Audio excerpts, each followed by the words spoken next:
प्रिय दर्शकों, नमस्कार।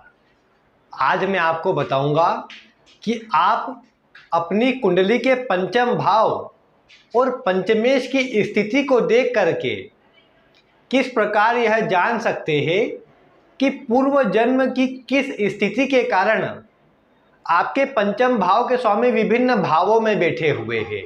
पंचमेश जिस भी आपकी कुंडली में भाव में बैठे हैं वो अपना वहाँ पर विशेष प्रभाव उत्पन्न करते हैं, क्योंकि उसके प्रभाव से आप देखेंगे कि उस भाव से आपके पूर्व जन्म का कनेक्शन जुड़ा हुआ होता है।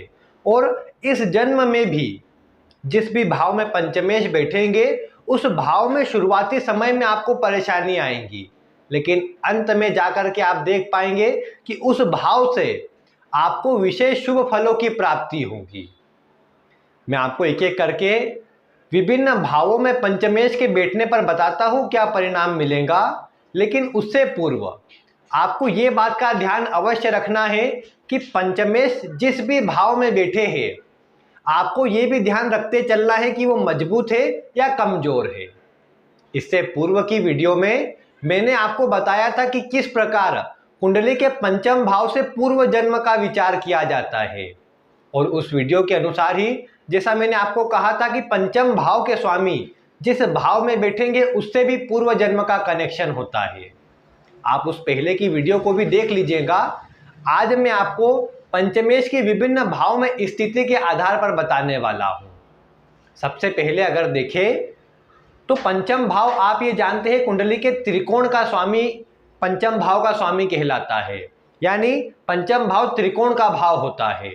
तो इस भाव का स्वामी कुंडली के जिस भी भाव में जाकर के बैठेगा वहां पर अपना शुभ परिणाम देने का कार्य करेगा या उस भाव के प्रभाव को बढ़ाने का कार्य करेगा। पंचमेश भी लग्नेश के समान ही होता है, जहां पर बैठेगा वहां के प्रभाव को बढ़ा देता है। इसमें अब इसका पूर्व जन्म से कैसे कनेक्शन है, मैं आइए आपको एक एक करके एक एक उदाहरण से बताता हूं। पंचमेश मान लीजिए किसी की कुंडली में लग्न में बैठे हैं, मजबूत अवस्था में है, तो आप प्रायः ऐसे व्यक्ति को देख पाएंगे। ऐसा व्यक्ति अपने जीवन में मान सम्मान से परिपूर्ण रहेगा, अपने स्वास्थ्य को अच्छा रखने का प्रयास करेगा। क्यों?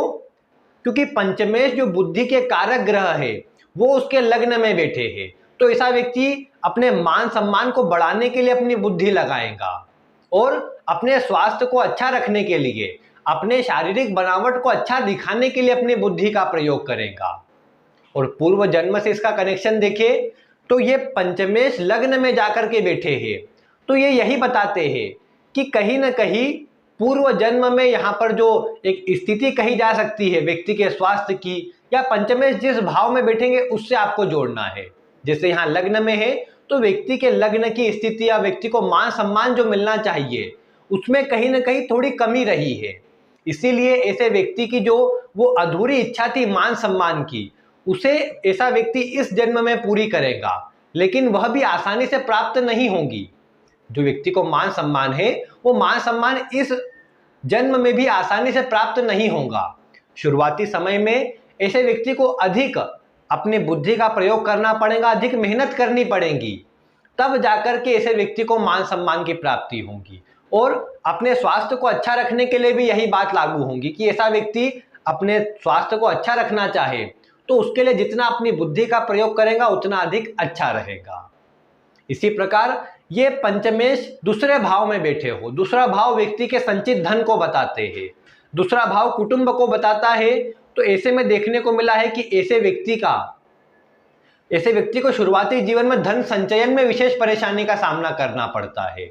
और कहीं ना कहीं यह भी इस प्रकार जोड़कर देखा जाता है कि पूर्व के जीवन में भी ऐसे व्यक्ति को अपने धन संचय में कुछ परेशानी हुई हो या फिर ऐसे व्यक्ति को धन आदि से चिंतित रहना पड़ा हो। इसीलिए ऐसे व्यक्ति के पंचमेश द्वितीय भाव में बैठे हैं। और अब ऐसा इस जन्म में व्यक्ति अपनी बुद्धि कौशल का प्रयोग करके भले ही शुरुआत में धन को लेकर के चिंता रहे, लेकिन बाद में अपने बुद्धि कौशल से ऐसा व्यक्ति अच्छा धन अर्जित कर लेगा। अपनी वाणी से, वाक शक्ति से अच्छा धन ऐसा व्यक्ति अर्जित कर लेगा। कुटुंब की बात करें तो कुटुंब में जो पंचम भाव का स्वामी है जब वो द्वितीय भाव में बैठेगा तो संभव है शुरुआती समय में थोड़ा अन्य से विवाद रहे, झगड़े की स्थिति रहे, लेकिन बाद में ऐसा व्यक्ति अपने ज्ञान और समझ बूझ से सभी स्थिति को अच्छी कर देगा। यानी अभी तक आप क्या समझ पाए कि पंचमेश जिस भी भाव में बैठेंगे, उस भाव का अगर आपको शुभ परिणाम चाहिए तो अपनी बुद्धि का प्रयोग करना पड़ेगा, क्योंकि पूर्व जन्म में वो तत्व आपको नहीं मिला है और इस जन्म में लेने के लिए थोड़ा आपको अधिक प्रयास और अपने ज्ञान आदि का प्रयोग अधिक करना पड़ेगा।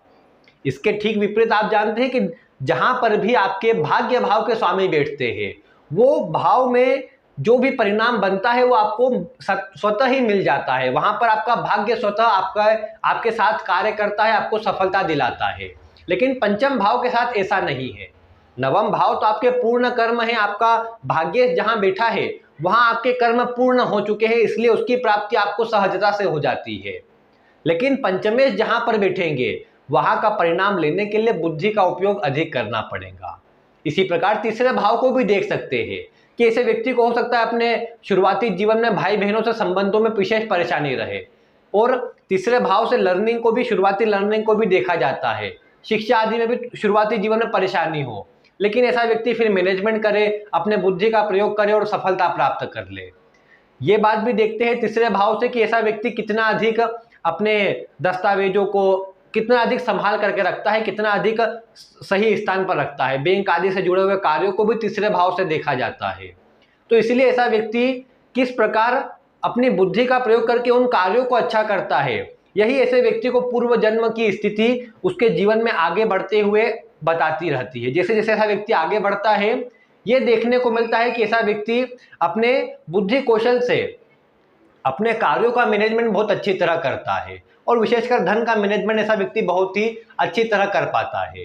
तो यही बात यहाँ पर चतुर्थ भाव में भी लागू होंगी कि पंचमेश चतुर्थ भाव में बैठेंगे तो शुरुआती जीवन में सुखों को प्राप्त करने में थोड़ी सी असंतुष्टि भी रहेंगी, सुखों की प्राप्ति में परेशानी भी होगी।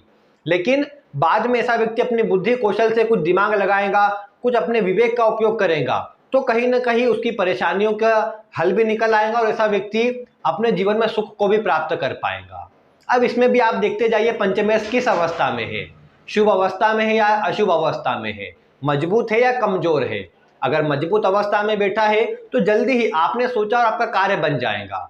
लेकिन अब आप एक उदाहरण मान लीजिए कि जो कुंडली यहाँ पर हम बना लेते हैं, अगर मिथुन लग्न की कुंडली बना ली जाए तो पंचमेश उसमें शुक्र बन जाएंगे। अब वो शुक्र अगर कुंडली के चतुर्थ भाव में बैठेंगे तो वहां पर शुक्र कैसे होंगे, तो नीच राशि के होंगे, और नीच राशि में होने के साथ पीड़ित भी हो जाए तो कहीं ना कहीं आप देख पाएंगे कि फिर ये शुक्र व्यक्ति को जीवन में सुख लेने में विशेष परेशानी भी उत्पन्न करते नजर आएंगे, और जो सुख व्यक्ति को मिलना चाहिए वो जल्दी नहीं मिल पाएगा। व्यक्ति दिमाग बुद्धि सब लगा करके भी अपने सुखों को पूरी तरह उसका भोग नहीं कर पाएगा। तो इसीलिए आपको कम से कम पंचमेश की स्थिति को भी देखना है। यही पंचमेश की मजबूत स्थिति आपके पूर्व के अच्छे कर्मों को बताती है, आपके अच्छे प्रारब्ध को बताती है, और कमजोर स्थिति कहीं ना कहीं कुछ कमी आपसे पूर्व जन्म में हुई है जिसके कारण आपको थोड़ा संघर्ष और थोड़ी मेहनत अधिक करनी पड़ेगी, और उससे अगर आप पीछे हटते जाएंगे तो यही जो आपका कर्म है ये आगे भी आपके साथ इसी प्रकार जुड़ता रहेगा। तो इसीलिए आपको कोशिश करनी है कि जो भी आपके पंचमेश बनते हैं जहां पर भी वो बैठे हैं और पंचम भाव में जो ग्रह बैठे हैं, इन दोनों तीनों बातों का आप थोड़ा विश्लेषण करें, अपनी स्थिति के अनुसार देखें, और फिर आप अपने जीवन में जो कार्य करने चाहिए उन्हें अपनाएं और जिन्हें छोड़ना चाहिए उनसे दूरी बनाएं। आप निश्चित ही देख पाएंगे कि आपको इस पंचमेश का शुभ परिणाम भी मिलेगा और जीवन में अच्छी स्थिति भी बनती नजर आ जाएंगी, और पूर्व के जो भी आपके अधूरे कर्म हैं उनकी पूर्ति होकर आप फिर अपने जीवन में सदगति की ओर और ईश्वर की शरणागति की ओर आप जा पाएंगे। लेकिन उससे पूर्व आपके पूर्व के अधूरे कर्मों को पूर्ण करना जरूरी है, और वही आपको पंचम भाव और पंचमेश की स्थिति आपको बताने का कार्य करेंगी। तो आप अपनी कुंडली के अनुसार देखिए पंचमेश किन भावों में है। छठे, आठवें, 12वें भाव में भी कोई चिंता नहीं करनी है कि यहाँ पंचमेश कमजोर हो गया। पंचम भाव का स्वामी अगर छठे भाव में भी बैठा है लेकिन किसी प्रकार से मजबूत हो जाता हो तो ये आपके लिए बहुत अच्छा रहेगा। आप मान लीजिए कि अगर आपकी जो कुंडली बनी हुई हो वो कुंडली आप मान लीजिए मकर लग्न की आपकी कुंडली है, मकर लग्न की कुंडली में आप देख पाएंगे कि आपके जो पंचम भाव के स्वामी बनेंगे, माफ कीजिएगा मकर बोलेगा तो कुंभ लग्न की कुंडली में, कुंभ लग्न की कुंडली में आपके पंचम भाव के स्वामी बुध बनते हैं। तो ये बुध अगर अष्टम भाव में जाकर के बैठ गए तो वहां पर ये बुध अपनी स्वराशि में उच्च राशि में रहेंगे। तो वहां पर भले ही अष्टम भाव में है लेकिन अपनी उच्च राशि में मजबूत अवस्था में है। तो इसका परिणाम क्या निकलेगा कि ये पंचमेश यहाँ पर बली कहे जाएंगे। इसी प्रकार छठे, आठवें, 12वें भाव में कहीं पर भी पंचमेश बैठा हो, मजबूत अवस्था में हो, तो इसका परिणाम शुभ ही कहा जाएगा। और अष्टम भाव से भी जिन बातों का विचार करते हैं, जैसे अष्टम भाव से विशेषकर अगर कोई सीए आदि करना चाहते हैं, लो या फिर अकाउंटेंसी से जुड़ा कुछ कार्य करना है, तो वहां पर इस अष्टम भाव का विशेष प्रभाव है। कानूनी प्रक्रिया से जुड़ा हुआ, कोर्ट केस आदि से जुड़ा हुआ जो कार्य होता है, यानी जज बनना हो किसी को, तो वो भी अष्टम भाव से देखा जाता है। और इसके साथ में जैसे बोल सकते हैं व्यक्ति को कुछ जो बड़ी परेशानी आने वाली हो जीवन में, जहां पर अधिक संघर्ष करना पड़े, उसकी स्थिति को भी अष्टम भाव प्रदर्शित करता है। तो अगर आपके पंचमेश अष्टम भाव में है तो कहीं ना कहीं ये आपको जीवन में संघर्ष शुरुआती जीवन में अवश्य देंगे। लेकिन अगर आप अपने ज्ञान को, अपनी बुद्धि को, अपने विवेक को सही ढंग से उपयोग कर लेते हैं तो आप देख पाएंगे कि जो जीवन में संघर्ष है, आपकी बुद्धि के प्रभाव से वो संघर्ष पूरी तरह दूर हो जाएगा। आप अपने ज्ञान से, अपने अधिक सोचने के विचार से, अधिक गहराई तक सोचने के प्रभाव से आप अपनी परेशानियों को दूर कर पाएंगे।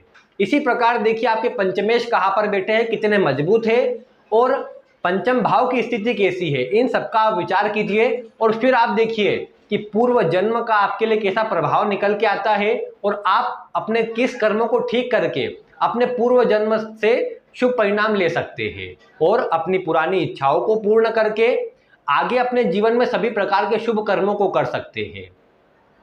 और आप देखेंगे एक बार आपके जो पंचम भाव की और पंचमेश की स्थिति ठीक होंगी तो आप ये भी देख पाएंगे कि उसके प्रभाव स्वरूप आपके जीवन में जो बहुत सी स्थिति है, जो आपको लगता होगा कि बहुत से कार्य आपके बचे हुए हैं, बहुत सी परेशानी आपके साथ बनी हुई है, उसमें आप बोल सकते हैं कि 70 से 80% तक गिरावट आ जाएगी। क्योंकि आपके पूर्व के जो अधूरे कर्म है वो पूर्ण होते ही मन से अज्ञात भय की दूरी आपकी हो ही जाएगी, मन से अज्ञात भय निकल जाएगा और आप फिर अपने जीवन में अच्छी तरह से आगे बढ़ पाएंगे। तो आप अपनी कुंडली में इन सब ग्रहों की स्थिति को देखिए। अगर आगे आप कहेंगे तो इस पर अन्य वीडियो एक एक करके विस्तृत रूप में बनाई जाएंगी। मैंने आपको दोनों ही वीडियो के द्वारा जो भी इसमें पंचम भाव की स्थिति से जो बेसिक जानकारी निकल के आती है वो बताने का प्रयास किया है। बाकी अन्य जानकारी आपको ऐसी ही आगे समय समय पर मिलती रहे, उसके लिए आप चैनल को आज ही सब्सक्राइब कर लीजिए। मिलते हैं फिर किसी ऐसी ही रोचक वीडियो के साथ। वीडियो देखने के लिए आपका बहुत बहुत धन्यवाद।